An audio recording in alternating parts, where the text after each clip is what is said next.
Po dávnom rozhovore alebo dohovore s pánom premiérom Odorom sme sa dohodli, že budú dve mimoriadne schôdze k zdravotníctvu a k trestnému zákonu, že budú 7. Vtedy sme samozrejme sa dohodli, že podporíme aj podpismi, aby mohli tú schôdzu zvolať.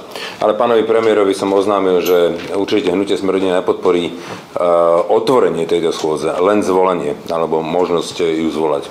Trestného zákona preto, lebo niektoré politické strany chcú do tejto dobrej myšlienky, ktorú chce riešiť pán premiér Odor, chcú vložiť rôzne pozmeňováky a na tom si vybíjať tesne pred voľbami svoj politický kapitál a robiť si na tom tlačovky. Takže myslím si, že už ten jeden mesiac na novú vládu alebo 2 mesiace na novú vládu kompletne novela trestného poriadku a trestného zákona počká. Čo sa týka toho zdravotníctva, to samozrejme sme dodali hlasy, otvoríme to, budeme hlasovať za otvorenie, za program a s vysokou pravdepodobnosťou budeme hlasovať aj za tento zákon. Ako dobre viete, veľmi silno nám začala rezonovať téma utečencov. Už to vnímame veľmi dlho. Môžem povedať, že včera som zachytil, že ma vyzval priamo mňa ako predsedu parlamentu pán Kotleba, ktorý sa tejto téme venuje veľmi dlho. Rovnako som zachytil tlačovú konferenciu Smeru, Hlasu. Proste principiálne skoro všetky politické strany sa k tomuto vyjadrujú, ale nevyjadrujú sa kvôli tomu, že proste nemajú iných tém, ale kvôli tomu, že naozaj začína byť obrovský problém. Detaily potom povie pán podpredseda parlamentu Pčolinský. Musím povedať, že veľmi znepokojivo to vnímame a tu je aspoň vidieť, ako je veľmi zlé, keď po povalení vlády nejdeme okamžite do predčasných volieb. Myslím si, že to bola fatálna chyba aj opozície, ktorá súhlasila s povalením vlády, keď s tým prišiel Richard Sulík. Mali si hneď dopredu vymôcť to, že do 3 mesiacov musia byť nové parlamentné voľby.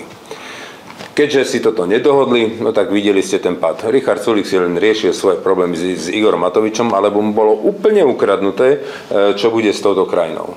Chvíľku sme sa potácali ešte v nejakom poverení a teraz tu máme úradnícku vládu. Úradnícka vláda nevládne, tá len kúri, svieti a prípadne udržiava oheň tak, aby sme došli do tých predčasných volieb. A tunak je gro problému.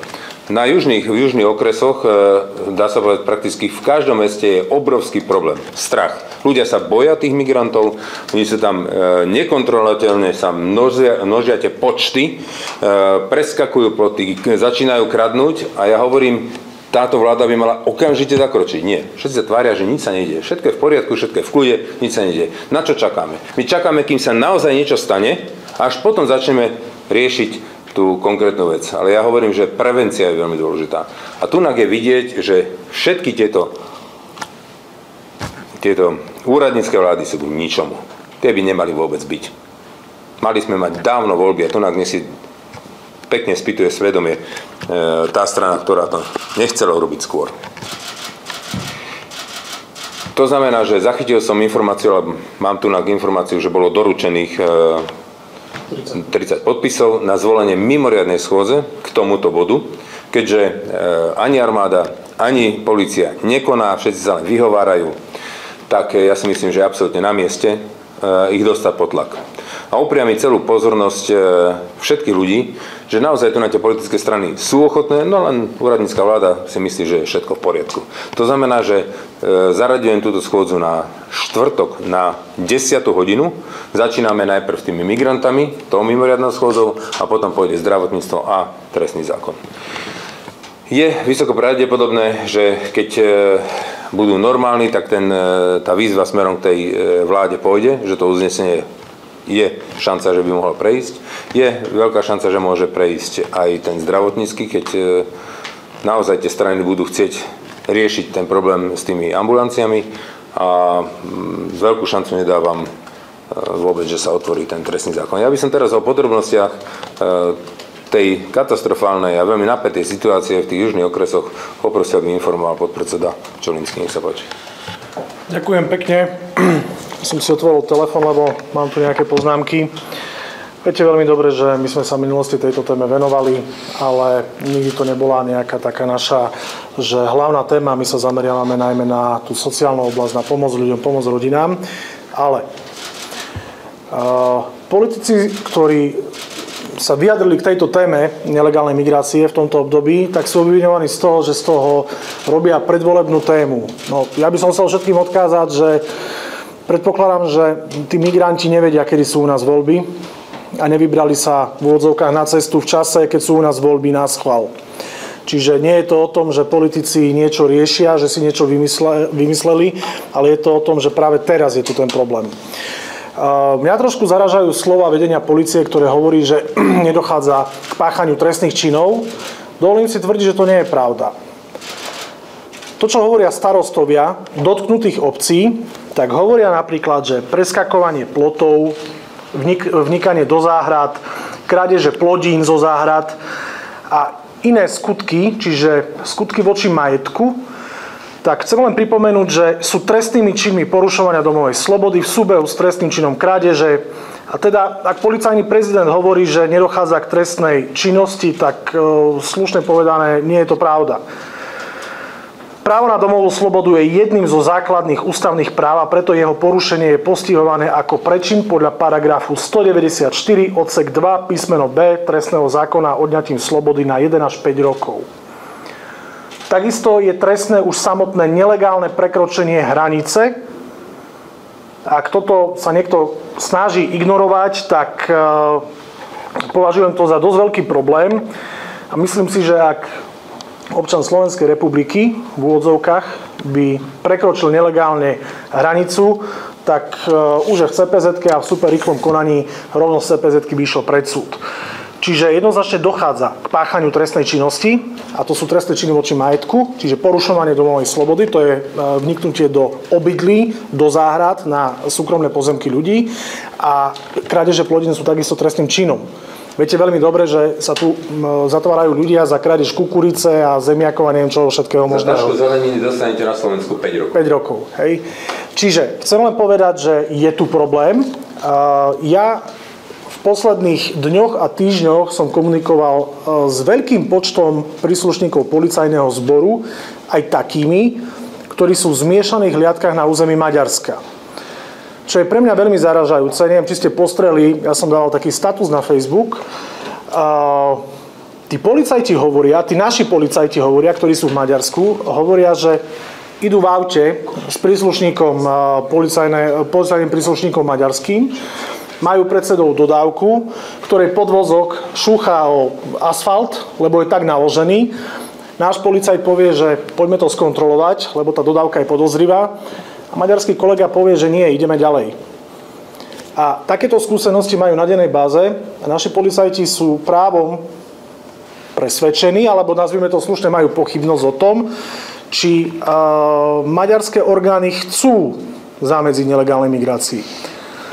Pozrieme sa zase týždeň dozadu. Dočítali sme sa, že maďarské štátne orgány prepustili viac ako 1400 prevádzačov. To je oficiálna správa maďarských orgánov. 1400 prevádzačov. Sedím isto s tým, čo mi hovoria tí policajti, že prevádzača, ktorého chytili spolu s migrantmi, zadržali, odviedli, predviedli, spísali, ďalej neriešili, už to prebrali maďarské orgány. O niekoľko dní toho istého prevádzača chytili opäť. Nerozumeli tomu, ale teraz to dáva zmysel. 1400 prevádzačov maďarské orgány prepustili. Pán Orbán sa ani netají tým, že je to kvázi taká jeho pomsta Európskej únii a snaží sa vytvárať tlak. Teraz ja sa pýtam, to je zase otázka na naše štátne orgány. Ja sa pýtam, ak vedia prísne kontrolovať hranice Nemci, ak ich vedia prísne kontrolovať Češi, to si veľmi dobre pamätáte, že aký bol cirkus na českej hranici so Slovenskom, lebo si tí Češi dovolili kontrolovať svoju hranicu. Viete veľmi dobre, že veľmi prísne si kontrolujú Rakúšania hranicu. Nedávno som bol v Rakúsku cez hraničný prechod Moravský Svätý Ján, čo viete, to je mostík cez rieku Morava. Za každým tam stojí hliadka, zastavia vás, skontrolujú občianske preukazy. Nekašľú sa s tým. Ale čo je veľmi zaujímavé, slovensko-maďarská hranica nie je strážená. Ja som včera večer bol na hraničnom prechode, na diaľničnom hraničnom prechode Rajka, Čuňovo-Rajka, ten diaľničný prechod. Nebolo tam jedno jediné vozidlo, ktoré by kontrolovalo auta, ktoré idú po tej diaľnici. Ani jedno. Jednoducho naložené kamiony, dodávky, osobné autá, úplne voľný pohyb. Ja nechcem preháňať, ale teraz si predstavte, že cez tú hranicu vám prejde plný kamión naložený ľuďmi. Nikto ho nezastaví, nikto ho neskontroluje. Včera večer zhruba 23:30 som bol na tom hraničnom prechode. Ja si myslím, že to nie je v poriadku. Ak vedenie polície hovorí, že nemá na to personálne kapacity, rozumiem. Treba požiadať armádu. Vedenie hovorí polície, že požiadali v júni. Vraj im nebolo vyhovené. Tak opäť otázka na vládu. Máme tu úradnícku vládu, máme tu ministra vnútra v poverení pána Odora, máme tu ministra obrany. Tak ja sa pýtam, prečo naše štátne orgány sa tvária, že problém neexistuje. Ten problém existuje. Podľa výpovedí, respektíve podľa informácií od policajtov z Maďarska, slovenských policajtov z Maďarska, denne im prejde cez ten plot na maďarsko-srbskej hranici zhruba 1000 až 1500 nelegálnych migrantov. Potom sa čudujeme, že vo Veľkom Krtíši vidíme zábery, kde je obrovská masa ľudí za nejakými zábranami a čudujeme sa, že odkiaľ prišli. No prišli odtiaľ. V Maďarsku jednoducho majú skoro voľný pohyb, robia sa náhodné v úvodzovkách odchyty, to znamená občas nejaká dodávka, občas nejaké osobné auto, to znamená vykazujú nejaké štatistiky, ale 90% tých ľudí prechádza ďalej. Ja nerozumiem, prečo Slovenská republika si nestráži a nechráni svoje hranice a prečo jednoducho takýmto flagrantným spôsobom pristupuje k ochrane slovenského územia. Nerozumiem tomu, budeme sa na to pýtať, preto si myslím, že téma je na mieste. Ďakujem pekne. Otázky? Ešte by som chcel doplniť jednu vec, že skutočne, keď nekoná vláda a starostovia sa sťažujú, prosia o pomoc, primátori sa sťažujú, prosia o pomoc a nikto ich z vlády nepočúva, len tvrdia, že je všetko v poriadku, tak potom samozrejme, že tie politické strany sú dotazované, dopytované od tých ľudí a preto vznikla aj táto mimoriadna schôdza a preto budeme tlačiť aj na vládu týmto spôsobom, aby sme prijali uznesenie, aby sme ich zaviazali už konečne konať. Aspoň tu sa zase ukazuje, že všetky tieto nezmyselné úradnícke vlády nemajú opodstatnenie a sú len kontraproduktívne. Ďakujem veľmi pekne.